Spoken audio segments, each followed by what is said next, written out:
Friends, gather round because we're diving headfirst into the wacky world of tax policy. It's more thrilling than a Trump Tower elevator ride, I promise. Our protagonist? None other than the Donald himself, back with a tax plan so bold, so audacious, it could only be described as Trumpian. Announced in January 2025, this ain't your average tweak-around-the-edges tax reform. This is full-blown, demolition derby-style tax revolution. Picture this: no more federal income tax. Gone. Instead, we're talking tariffs, baby. Those taxes on imports, they're the star of the show now. This plan is like a cheeseburger with a side of freedom fries. It's got everything: echoes of the Fair Tax Act, whispers of IRS elimination, and enough economic jargon to make your head spin. Trump claims it'll boost GDP, create jobs, and unleash the American eagle, or something like that. But hold on to your wallets, folks, because things are about to get bumpy. Let's talk tariffs, the cornerstone of Trump's grand tax scheme.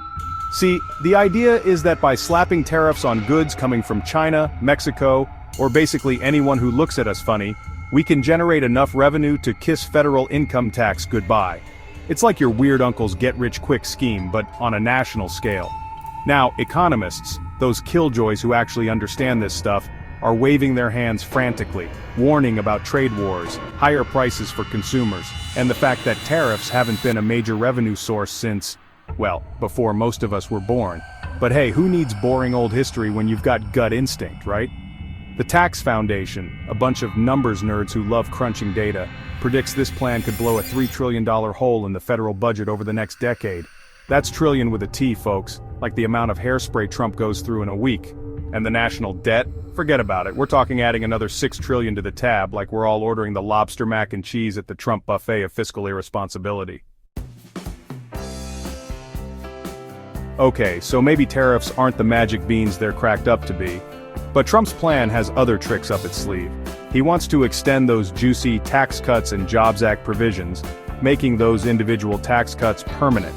Who doesn't love a good tax cut, right? Well, except for maybe, the government, which needs that money to do things like, keep the lights on.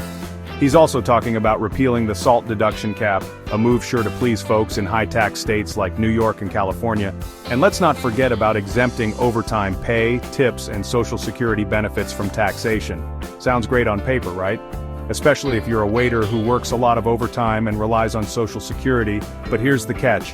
While the rich are popping champagne corks over their bigger tax breaks, the poorest 40% of Americans could actually see their after-tax income drop. Remember that $3 trillion revenue hole? Well, someone's got to pay for it, and it ain't going to be the folks at the top. So, will Trump's tax plan fly? Well, it's about as predictable as a Trump tweet storm. He'll need Congress to sign off, and let's just say they're about as likely to agree on this as they are on, well, anything.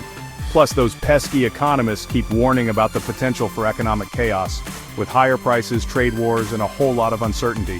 Look, I'm not an economist, I just play one on TV. But even I can see that this tax plan is a gamble, and a pretty risky one at that. It might lead to some short-term economic sugar rush, but in the long run, it could leave us with a nasty hangover, a ballooning national debt, a wider gap between the rich and poor, and an economy built on the shaky foundation of tariffs. So buckle up, buttercups, because it's going to be a wild ride.